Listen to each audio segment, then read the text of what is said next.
todas a este nuevo contacto con la otra mirada desde Venezuela. En esta oportunidad contaremos este programa especial con Juan Carlos Monedero. Juan Carlos es uno de los líderes, de los teóricos, los que conceptualizó y puso en marcha junto con otras mentes españolas el movimiento Podemos, que ha resultado victorioso, por decirlo de alguna manera, en las recientes elecciones al Parlamento Europeo. Podemos se acaba de convertir en la tercera fuerza política de Madrid y la cuarta de España. Hoy es un actor fundamental en la política de ese país y Juan Carlos lo tenemos con nosotros para que nos cuente sobre la experiencia de estos 4 meses de Podemos. Juan Carlitos, bienvenido Juan Carlos a esta tu patria Venezuela, aunque sea por esta vía, por vía de Skype. Te perdimos porque ahora vas a estar mucho más en España que en Venezuela. Bienvenido Juan Carlos. Bueno, pues sabes que una parte importante de mi corazón está con la patria grande latinoamericana, así que la lucha, siempre hemos dicho, Luis, cuando estábamos allí, decíamos que la lucha era la misma, ¿no? Y mi sensación es la misma. Ahora estoy luchando aquí, pero mi sensación es la misma que cuando estábamos peleando por la democracia en Venezuela. Cuéntanos, ¿qué es eso de Podemos? ¿Por qué se les ocurre construir un movimiento tan novedoso en España cuando todo parecía anclado en la vieja política? Mira, Luis, había 3 grandes preguntas sin responder, ¿no? Una es, como en esa película de los Monty Python, de La vida de Brian, ¿por qué siempre la izquierda está dividida entre el Frente Judaico de Liberación y el Frente de Liberación Judaica, ¿no? Y los dos solamente se juntan para unir al Frente por una Judea libre. Es decir, esa fragmentación constante, ¿no? Donde todos prefieren ser cabeza de ratón y no tienen la generosidad de ser cola de león. Entonces, esa fragmentación, quien tenía que solventarla era la fuerza grande, que era Izquierda Unida, pero su propia burocracia interna le impedía llevarlo a buen puerto. Un segundo asunto era que la propia Izquierda Unida, en vez de ayudar a solventar la fragmentación, estaba muy complaciente porque subía un poquito en las encuestas. Y a nosotros nos daba mucha rabia porque en un momento de crisis radical del sistema capitalista, en un momento donde incluso las clases medias se estaban empobreciendo, ¿por qué las fuerzas políticas que tenían que superar el sistema estaban complacidas solamente porque iban a subir un poquito? Como si lo importante no fuera lograr herramientas para solventar la política, sino que lo importante fuera ganar unos poquitos cargos para la burocracia del partido. Y el tercer asunto que nos indignaba mucho, que nos enfadaba, era cómo después de un movimiento tan importante como el movimiento de los indignados en España, donde 8 de cada 10 españoles estaba a favor del movimiento de los indignados, ¿cómo es posible que todo ese vapor no encontrase una caldera donde meterse para activar las turbinas, ¿no? Y entonces, Luis, nos cansamos de estar cansados. Y un grupo de gente que nos conocemos de estar en la Facultad de Ciencias Políticas y Sociología, gente que a partir de la facultad habíamos conocido las experiencias latinoamericanas, gente que habíamos puesto en marcha un programa muy exitoso que se llama La Tuerca, ¿no? Gente que estábamos en los medios de comunicación porque entendíamos que parte de la pelea política es también en los medios de comunicación. Decidimos que estábamos cansados de esperar que viniese alguien a solventar nuestros problemas y entendimos que teníamos que dar el paso nosotros. Para tomar esa decisión, Luis, fue importante escuchar a gente como Álvaro García Linera, como Chávez, como Evo Morales, que siempre hablaban de la necesidad de una voluntad de poder. Es decir, que no bastaba solamente quejarse, no bastaba solamente criticar, no bastaba solamente leer a los clásicos, sino que había que dar pasos. Y es verdad que siempre cuando das pasos, la realidad siempre es más fea, ¿no? que la teoría. Pero yo me he acordado mucho durante estos meses, Luis, de una cosa que tú decías.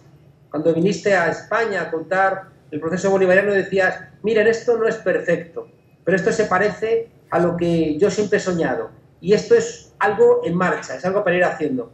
Nosotros nos hemos puesto en marcha, Luis, seguramente con errores, seguramente con insuficiencias, pero nos hemos puesto en marcha con algo que era una exigencia. confiar en el pueblo, confiar en la gente. ¿Y sabes qué nos ha pasado? Nos ha pasado lo que siempre saben las madres y las abuelas, que cuanto más das, más recibes. Y confiamos en la gente, y la gente nos ha dado, en 4 meses, ser la 4ª fuerza política de España, que es la 4ª economía del euro. Están hablando de nosotros en toda Europa, Luis. Esta mañana hablaba de nosotros la BBC, el Financial Times. Seguramente mañana querían hablar Le Monde de nosotros, pero no van a poder porque he decidido que era más importante dar una entrevista a mis hermanos del Centro Internacional Miranda y Illa Correa que ese periódico burgués que es Le Monde. Muchas gracias, Juan Carlos. Juan Carlos, un éxito tan importante como el que ustedes alcanzaron en España solo se logra con nuevos lenguajes, no con los viejos lenguajes de la política. ¿Cuáles son las claves de ese nuevo lenguaje que logró empalmar con un amplio sector de resistencia ciudadana en España? Fíjate, Luis, que en los años 60 finales la derecha hizo un análisis, lo hemos contado en el libro que editó el Centro Internacional Miranda, en el Gobierno de las Palabras, cómo la derecha entendió que tenía que cambiar el sentido común de la gente. Y para cambiar el sentido común tenían que hacerse con las universidades, con las revistas, con los medios de comunicación, inventar un nuevo relato. Y un nuevo relato que tuviera un nuevo lenguaje. No hablan de empresarios, sino de emprendedores. No hablan de competitividad, sino de esfuerzo. No hablan de despidos, sino de ajustes de plantilla. No hablan de pobres, hablan de perdedores. Es decir, pusieron en marcha todo un lenguaje que al final justificaba que tú fueras el responsable de tu propia miseria, ¿no? Nos dimos cuenta de que había que luchar contra el lenguaje del enemigo. Una vez más, la experiencia de América Latina, la experiencia de disputar la hegemonía en los medios de comunicación, ¿no? A lo presidente, Correa en los medios, Evo, que es una cosa que, fíjate, en el último gran cambio que hubo en Europa, que fue en los años 30, el New Deal de Roosevelt, el nuevo trato de Roosevelt, se consiguió a través de la radio, cambiar la manera de pensar de la gente hablando un nuevo lenguaje. Y nos dimos cuenta de que el lenguaje tradicional de la izquierda estaba muy gastado, ¿no? O sea, ¿por qué tienes que hablar de anticapitalismo si es muy evidente que estamos en contra del capitalismo? ¿Por qué no buscar una forma de contarlo para que lo entienda una abuela? Una abuela que entiende que este invierno en Madrid ha habido gente que no ha podido pagar la calefacción. Eso lo entiende todo el mundo, Luis. Y ha habido familias que han pasado frío. O niños que se desmayan en el colegio porque no tienen alimentación suficiente. Bueno, pues lo primero es que gente que se queda sin la casa, porque el banco le dio un préstamo diciendo que costaba 300.000 euros y ahora que no puede pagar se queda con la casa por 100.000 euros. Y encima todavía le deben dinero los desahuciados. ¿Por qué no contarle a la gente los problemas en vez de una teoría que al final nos despista? Yo creo que, fíjate Luis, yo en estos 4 meses he estado hablando mucho de la tesis 11 sobre Feuerbach de Marx, que es una tesis que la izquierda la ha repetido hasta la saciedad, que decía: los filósofos se han dedicado solamente a interpretar el mundo, cuando de lo que se trata es de transformarlo. Bueno, pues yo estoy convencido de que estamos en un momento histórico en donde hay que volver a interpretar el mundo, porque si no lo interpretamos de manera diferente, estamos condenados a no poderlo transformar. Decía el Che que con las armas melladas del capitalismo no podemos combatirlo. Bueno, pues con las armas melladas del pensamiento antiguo no podemos combatirlo. Por eso hemos hablado en América Latina de un socialismo del siglo XXI. Bueno, pues eso mismo es lo que hemos aplicado en España. Hemos hablado el lenguaje de la calle. Es decir, adaptarnos a lo que realmente somos, ¿no? Que es gente normal, gente que piensa como la gente que habla como la gente que siente como la gente. Lo hemos comentado 1000 veces, ¿no? Aquellas señoras discutiendo y diciendo, ay, ¿por qué esto? ¿Por qué lo otro? Y esa señora que le dice a la otra, ay, chica, tú es que ya hablas como Chávez. Y la señora le contesta, no, es que Chávez hablaba como nosotros.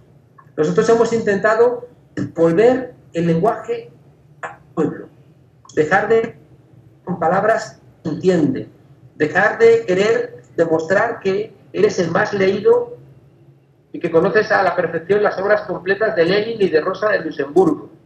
Si realmente eres un pensador transformador, si tienes la revolución, y la revolución es hacer posible lo imposible. Si eres un pensador revolucionario, tienes que hacer, como decía Lenin, que te entiendan las cocineras de Palacio. Y eso es lo que hemos intentado, ¿no? Hacer un lenguaje para la gente. Y nos han entendido a las abuelas, los trabajadores, también los universitarios. Así que es mentira que sea imposible hablar un lenguaje que te entienda a todo el mundo. Ahora bien, Juan Carlos, brevemente, ¿cuáles son los nuevos retos de Podemos? ¿Continúa Podemos? ¿Se disuelve Podemos después de este éxito? ¿Cuál es hacia dónde se orienta la acción política de los próximos meses y años? Nosotros hemos dicho desde el comienzo que el mandato que teníamos era construir un frente amplio contra las políticas neoliberales. Un frente amplio que implicaba, fíjate Luis, no sumar siglas. No que se juntaran todas las pequeñas formaciones, juntaran sus siglas y ya. No. Esto no puede solventarse con un acuerdo entre cúpulas. Hace falta una metodología. Hace falta devolverle a la gente que había delegado la política a los políticos, devolverle a la gente su gestión de sus propios problemas, ¿no? En ese sentido, nosotros nos entendemos como una metodología participativa. Y hemos entendido también, mirando a lo más avanzado del mundo, que es América Latina, que hay que construir un doble vector, un vector representativo. Hemos entendido, Luis, que sin el aparato del Estado tú no puedes cambiar las cosas. Hemos entendido que los neoliberales, desde Margaret Thatcher en el año 79, primero se hicieron con el aparato del Estado. Y desde el aparato del Estado, después empoderas a la ciudadanía. Bueno, pues se trata de armar un vector representativo que nos haga tener músculo para ganar elecciones, para operar en los medios, para tener respuestas inmediatas, pero hemos entendido que ese vector representativo o lo acompañamos de un vector participativo o terminamos convertidos en la misma burocracia que los demás. Si no, tenemos a la gente articulada en los barrios de Madrid, que no son los barrios de América Latina, los barrios son como las zonas de las ciudades. Si la gente no se articula en las zonas de las ciudades, en los barrios, si la gente no se articula en sus centros de trabajo, si la gente no se articula en la universidad, que es lo que nosotros hemos llamado los círculos, si los círculos no están frescos, espontáneos, desobedientes, irreverentes, si eso no está funcionando, al final el vector estatal se burocratiza, Luis. Es una realidad. De la misma manera que si funciona solamente el vector espontáneo, el vector asambleario, sin el vector estatal, ocurre como las olas en el mar, que solamente existen cuando hay viento. Lo aprendimos del 15M. El 15M nos lanzamos millones a las calles y el éxito del movimiento de los indignados fue que no había liderazgo, que no había estructura y que no había programa. Pero eso luego era nuestro lastre. En estos 3 años hemos aprendido que necesitamos liderazgos, en plural, que necesitamos estructuras, pero que no son solamente las estructuras representativas, que también son estructuras participativas, garantías de que la gente pueda participar. Y el tercer elemento, Luis, necesitamos programas que la gente entienda y que la gente se responsabilice. No puede ser como creo que está pasando en Venezuela, que hagas un esfuerzo de poner en marcha una constituyente y ya la gente diga, ya no tengo que hacer más. Y te abandones. Cuando tú dejas de pelear, pierdes el país. Es una cosa que hemos aprendido.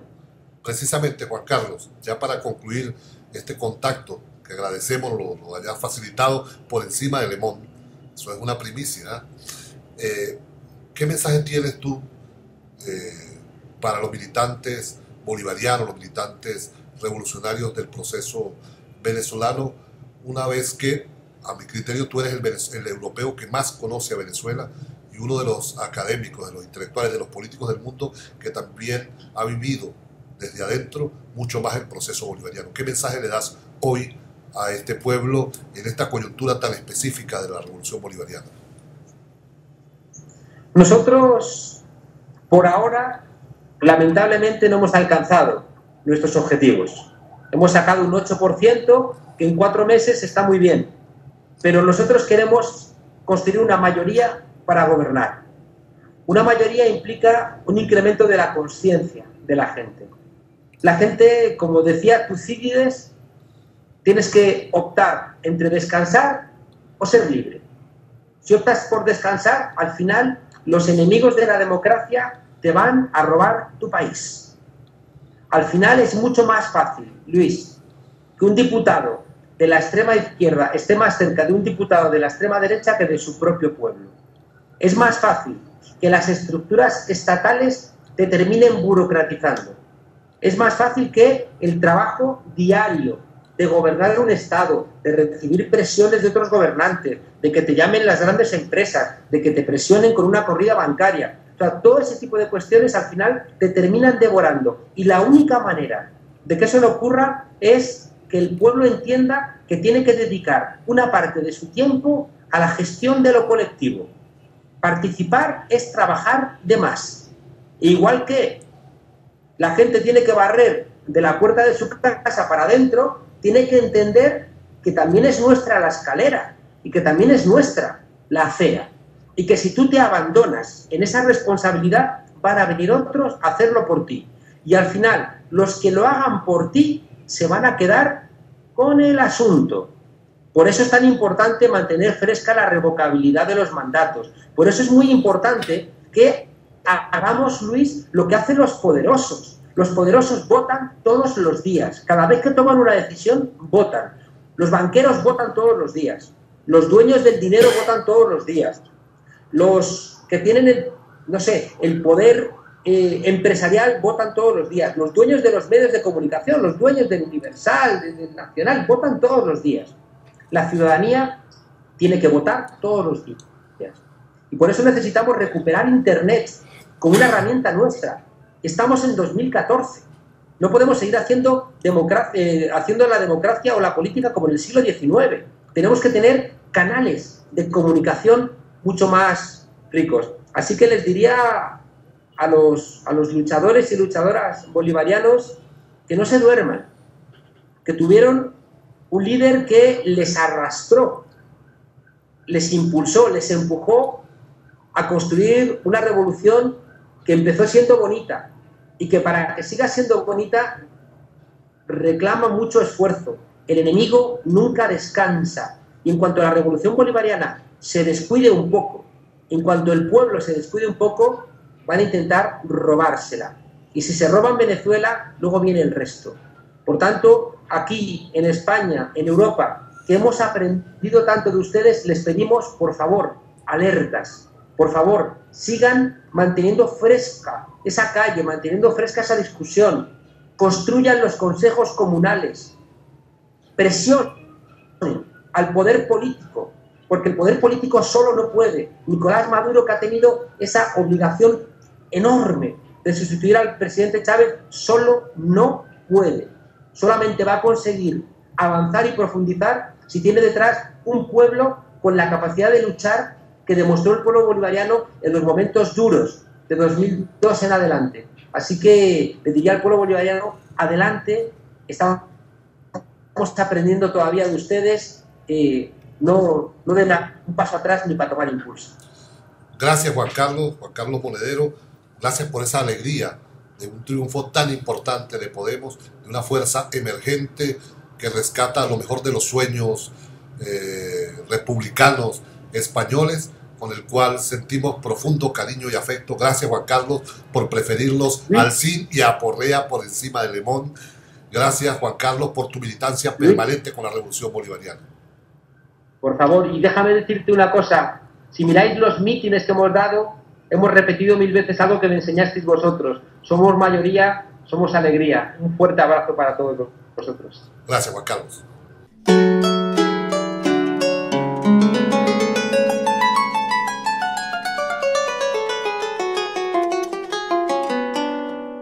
Mm-hmm.